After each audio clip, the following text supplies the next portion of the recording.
Wait, how did you get that?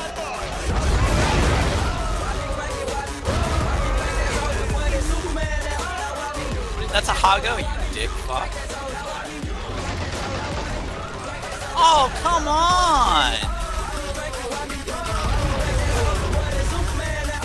Wait, where's my chi heat? Wait, where is my chi heat going?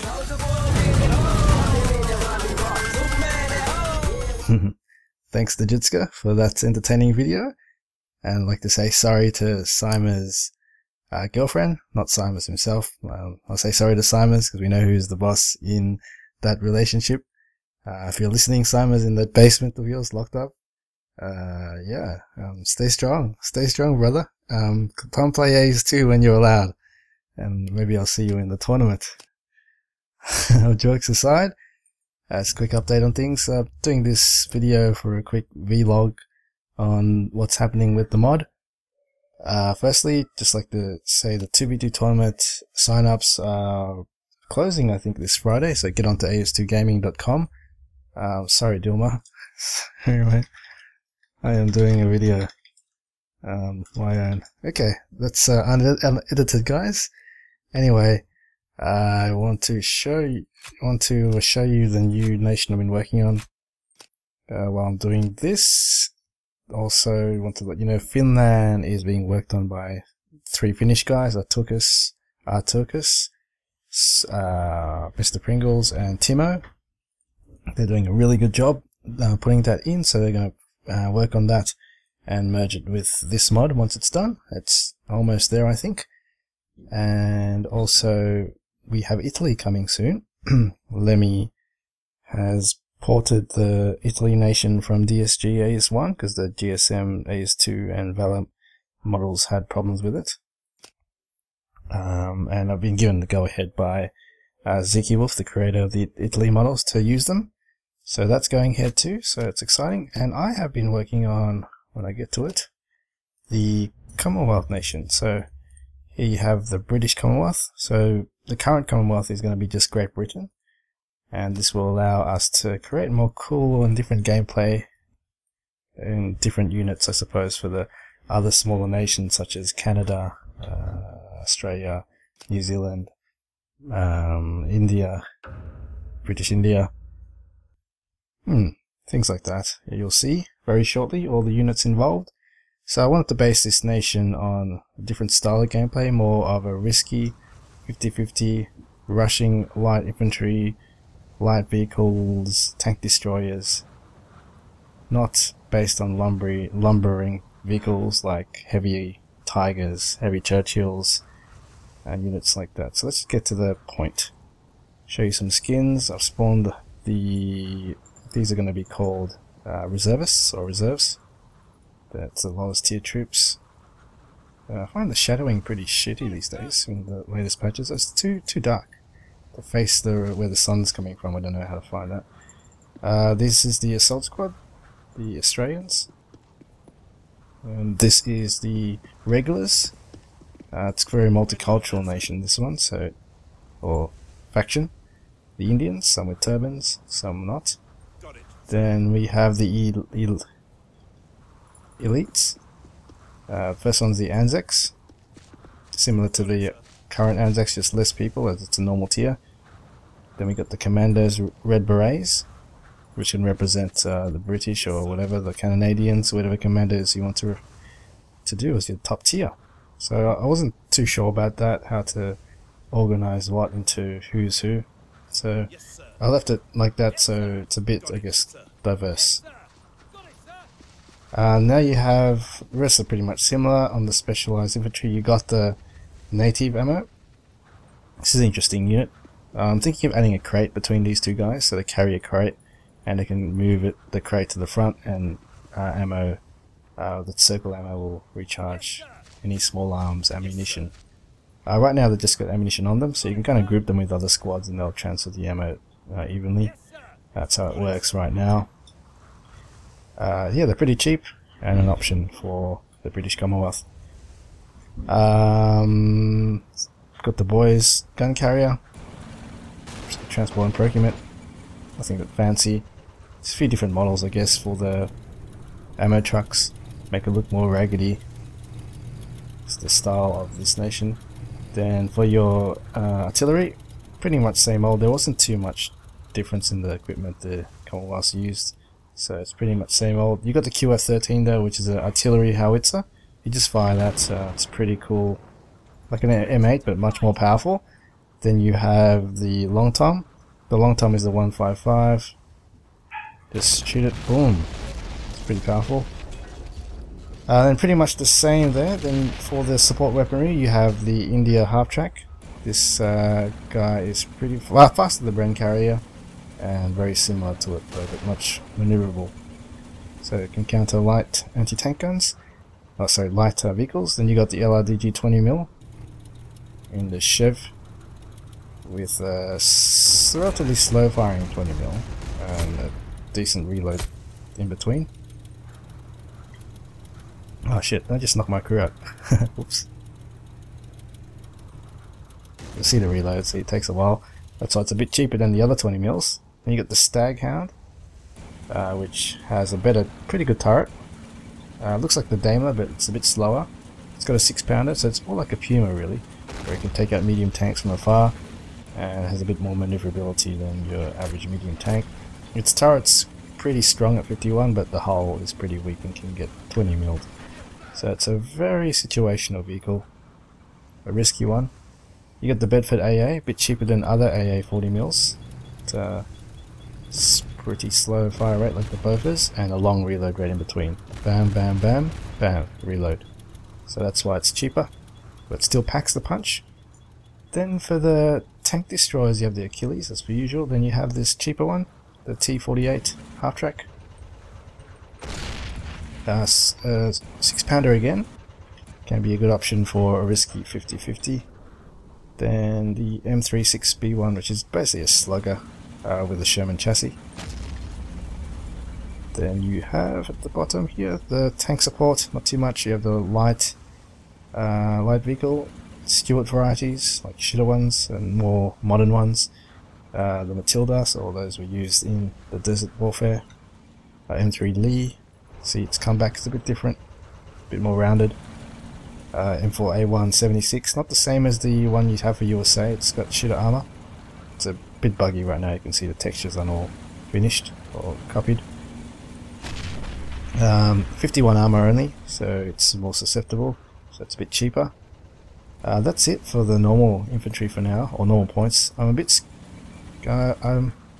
reluctant to put any more heavies, maybe a few more tank destroyers in there, because I do want them to play differently. And I want to start on that note for balance. But worst case, if we can't balance it, we may need to add something. But I just want to start at this by giving them something, I suppose, that's be suited to their style. Okay, special infantry. Interesting. Here, get the King's Africa rifle. These are basically like elite marksmen. They're Africans, obviously, as you can see. Come on, model done by Recon. Thank you. Stupid shadows make everything so hard to see, and it doesn't help that they're this color. No racist jokes intended. So they're a bit faster than other elite marksmen, but they've got shit weaponry on the rifles. So native guides as well. They don't spawn, but basically these guys will be like the ammo carriers.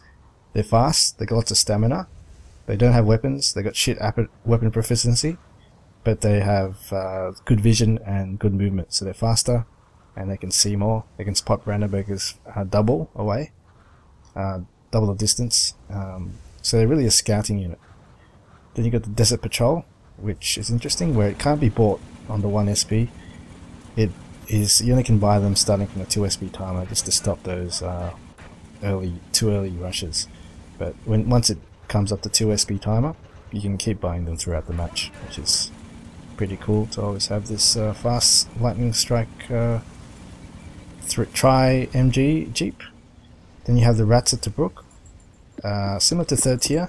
Difference is that they have shit weapons, only got Lee Enfields, Brens, as they did, but they have more hit points, so they can withstand more, they can last longer in battle, have more endurance in the fight.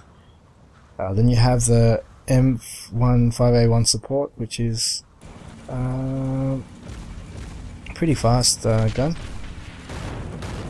Not the greatest penetration, as you can see. Can't even penetrate that. Oh, got the thing from the side there. So it's a pretty good weapon, really. Can AP snipe. Then you have the gun carrier mortar 3 inch, which is a Bren carrier mortar, which is crashing right now. I'll fix later. You have the Sacred Band, which is the Greeks. This squad in real life started off as an MG squad, and they turned into special forces over time. 3 jeeps for 3 special points in... oh, it's stuck. In jeeps which have dual Vickers, so dual Vickers MG. And each of them contain 3 Greeks with 1 Vickers, 1... oh, come on, dude. 1 Vickers, 1 Bren, and 1... that should be a Grease gun. So I added this just to give Greek something in the game, and for Greek 293, because he likes his big machine guns. He likes big things, as the Greeks do. So we have the Gurkhas. These are 3 special points. They're stealth. The stealth, they're not that... they don't have good weapons as well. Only Lee Enfields, pretty much, and Brens. They've got the Piat though. 4th tier, stealth, 3 special points, quite expensive, but they've got stealth, so can be useful always. Grizzly tank. This is a Sherman M4A1 modified by the Canadians. A bit more rounded around the edges, a little bit more armor, than the Croc, but no MG at the top, no flamer at the bottom. The only benefit I can see this being worth versus Germany, for instance, is it can probably go toe to toe with the G easier. G will struggle to penetrate it at all at max range, but otherwise the Croc is much better in all respects. I definitely prefer a Croc, to be honest, but it's there anyway. Next is Wolverine Tank Destroyer, bit on their game style again. It crashes right now, but it's got a new model, English looking one, radio up, and then Royal Artillery, which is normal. I don't know what else to add, so I got 3 more to add. Keep the suggestions going, guys, or keep the suggestion, or give me some suggestions if you want to. It's a work in progress. I'm getting there, and yeah, I really can't wait to see this, to reap the benefits of this, having some good games in the future. I'm going to show you some cool other things. This is something Kuehl worked on. I've been waiting on for a while. It's been quite busy, but there is a mechanic now that we can add in, which basically allows paradrops for entities. So not infantry, unfortunately, for things like that don't need to be manned. So I think the only type of paradrop equipment, heavy equipment, or anti-tank gun which was experimented on was the 6-pounder. So we did that. So throw a smoke. This guy has stealth. It's called the OSS agent. So you can put him behind lines, sneak around, and throw a grenade behind lines, and the 6-pounder will come up. Or you can just throw a 6-pounder in the front if you need it. So this will eventually paradrop down. So I didn't get to see the full-on animation, but it's pretty cool. It needs to be tweaked a bit in terms of the timing when it comes down. It's a bit too quick, and also the smoke doesn't disappear. But there you go.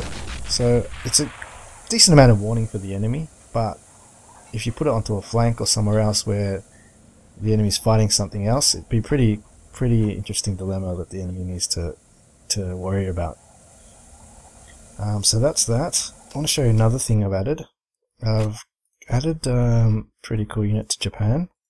So I'm pretty much giving every nation 15 SP, as you know. There's obviously a few missing because I didn't have the mechanic or the capabilities in place at the time. So not for the Emperor. This is the 4 SP agent. I can't remember the name of the division. Agent 611 or something. This is a division that experimented with chemical warfare. They did use chemical. Japanese did use chemicals on the Chinese, apparently. So it comes with gas masks, freaking shadows. You can't see shit. Hey, look at that. It's so black. It's freaking in the middle of the day, and they're all black. You turn around the face this way. Now it's better. So you see that? Comes with a mandatory evil officer with balding beard and extra small eyes. So anyway, let's just send a assault squad down the road. This is a howitzer, so it's not artillery. It's boom, and obviously the gas will stay for 2 minutes or so, and go over there. There's a few issues with it right now which will be fixed. So listen, you can stay stationary in it and it won't damage you. Oh no, actually it's damaging you. Okay, never mind. Anyway, so that's a pretty cool unit for 4SB. It's really a choice, because the other choices are charging, radio up. You've got this interesting one here. So anyway, I'll see you around, guys. I'm just keeping up the hype train going and hoping to get some community feedback. Yeah, tournament starting soon, guys. Remember, sign up and I'll see you there.